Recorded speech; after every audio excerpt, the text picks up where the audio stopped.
So I went to high school with him 35 years ago.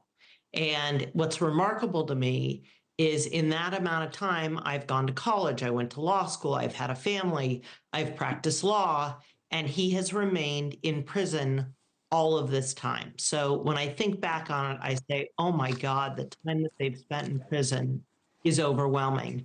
But the crimes that they committed were so gruesome and so awful that at the time, they were given life in prison without the possibility of parole.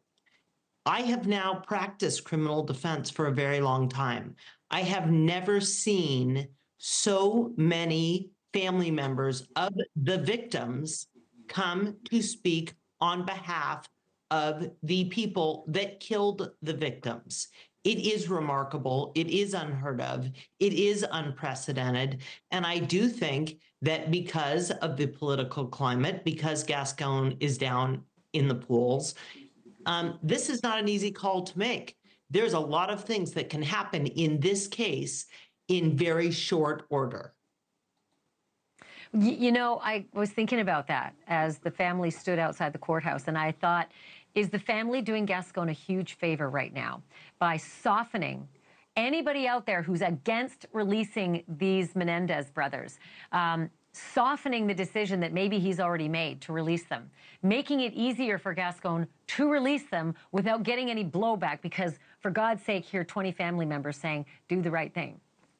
All right, well, let me go back to the question I actually didn't answer. And that was, I knew Erik, I went to high school with him, and I knew his father, Jose, and he was not a nice man. He was degrading, he was cruel, he humiliated Erik on and off the tennis court all the time.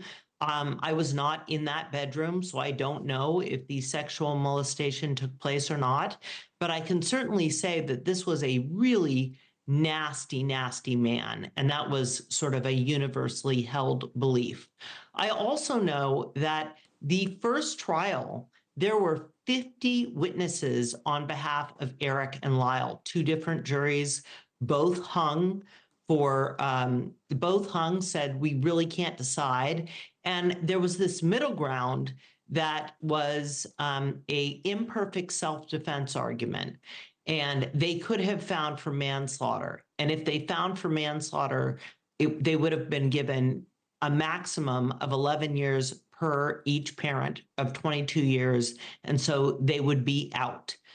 The second trial, the judge gutted that defense, did not allow them to present the sexual abuse claims.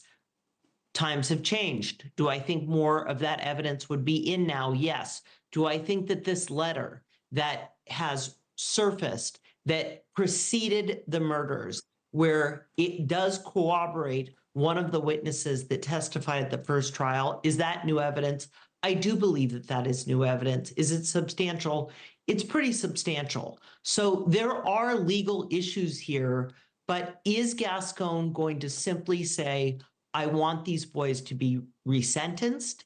And there are laws in California where you can go back and resentence people based on whether they have been rehabilitated, whether they are dangerous to the community, whether they were youthful offenders at the time, did they suffer childhood trauma, physical, emotional, sexual. So there are things. Is that Marcy's Law?